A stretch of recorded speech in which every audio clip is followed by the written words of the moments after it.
Jiilli itti gaafatamaa ijaarsa paartii badhaadhinaa damee Oromiyaa obbo Namarraa Bulitiin durfamu aanaa Yaaballoo ganda Didaa Yaaballoo bakka jallisii Qadaaleetti argamuun qamadii kuduraa fi fuduraa jallisiidhaan oomishamaa jiru daawwateeti jira. Horsiisee bultoonni fi qonnaan bultoonni godinichaa hojii misooma jallisii kanarratti bobba'an yaada kanneen hojii misooma jallisii kanarraa fayyadamaa ta'uu dubbatan. Hojii hojjetan keessatti deeggarsi mootummaan taasiseefis gaarii ta'ullee himan. Timaatimii illee guddoo arganna. Anuyyuu dinnicha yeroo tokko qotee kuntaal 80 argadha. Laftiin irraa lafti qotok. Maayinaani wanneen yoo akka laalu faayidaa guddaa qabdi, bu'aa guddaa qabdi. Sanyii illee bilisummaa mootummaan nuu kenna. Beesee baafnee bituutti hin jiru. Mootummaan nuu kenna, xaa'oo natsa nuu kenna. Mammoo qotamnee fayyadamuu jira, ilmee ta'e barsiisuu jira, irra jiraachuu jira, manaan jiraachuu jira.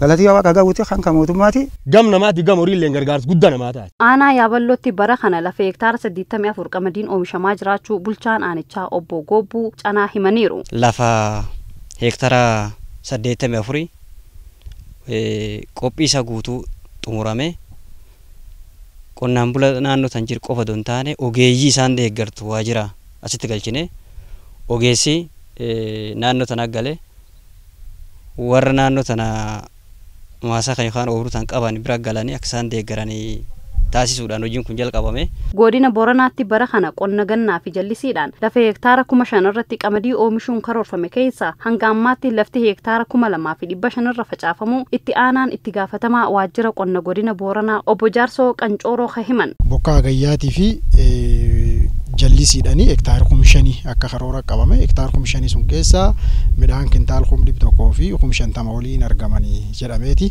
Sun keessa almost akka guyyaa irratti hektaara 250 facaasnee jirra. Waajjira paartii badhaadhinaa damee Oromiyaatti itti gaafatamaan ijaarsaa obbo Namarraa Bulii mootummaan karoora badhaadhinaa qabate milkeessuudhaaf bishaan irratti xiyyeeffatee hojjechaa jiraachuu dubbatan. Hawaasa Booranaa horsiisee bulaa gara qonnaatti akka seenuuf karoora qabame keessa hojiin kun isa tokkodhaas jedhan. Horsiisa beelladaa karaa itti fufinsa qabuun karaa ammayyaa ta'een akka horsiisu gochuudhaaf bishaan isa barbaachisa. Karaa biraadhaan immoo uummati kun horsiisa duwwaa utuu hin ta'in qoteellee gara qotee bulummaatti illee ce'uu waan qabuu fi waan nyaatu at least oomishachuu qaba jedhamee mootummaan murtoo guddaa murteessee jira. Kanarraa ka'ee guyyaa har'aa kana wanni asirratti argine kuni bu'aa murtoo mootummaa naannoo Oromiyaati jechuudha.